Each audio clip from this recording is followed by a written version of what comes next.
ஹே hi hello welcome back.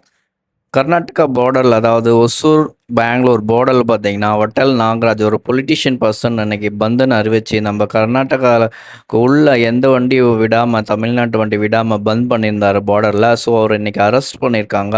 இப்போலேருந்து பார்த்தீங்கன்னா வண்டியெல்லாம் போயிட்டுருக்கு, எந்த இடைஞ்சலும் இல்லாமல்.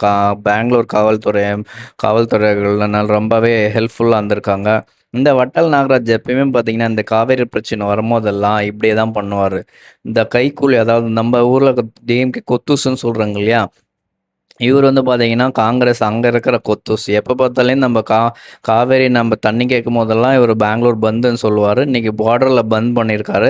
ஸோ அரெஸ்ட் பண்ணிட்டாங்க இந்த பர்சனை. ஸோ மறுபடியும் 13ஆம் தேதி பந்து, அதாவது கர்நாடகா ஃபுல்லாக பந்துன்னு சொல்லியிருக்காரு. தமிழ்நாட்டில் வண்டியெல்லாம் எதுவும் விடாமல் போகணும்.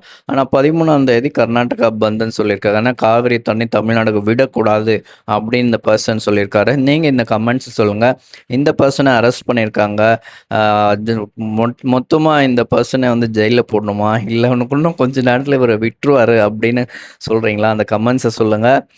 நிறைய பேர் பெங்களூர் இருக்க பர்சன்ஸுக்கு நிறைய பேருக்கு தெரியும், அவங்க ஒர்க் பண்ணியிருக்கிறவங்க. எப்பயுமே காவேரி பிரச்சனை வந்தால் இந்த கண்ணுக்கு கண்ணாடி போட்ட கருப்பு கண்ணாடி போட்ட ஒரு நாய், கருப்பு கண்ணாடி போட்டவங்களாம் எப்பயோ போயிட்டாங்க நம்ம ஊரில். ஆனால் அந்த கர்நாடகாவில் இந்த ஒரு டாக் சுற்றிட்டு தான் இருக்குது. ஸோ உங்களோட கமெண்ட்ஸ் என்னன்னு சொல்லுங்கள். இது நெக்ஸ்ட் இதே மாதிரி ஒரு வீடியோ சந்திப்போம். ஒரு ஸ்மால் ரிக்வஸ்ட், ஒரு சின்ன சப்ஸ்கிரைப் பண்ணுங்க என் சேனலை. நிறைய பேர் சப்ஸ்கிரைப் பண்ணாமல் பார்க்குறீங்க. தேங்க்யூ.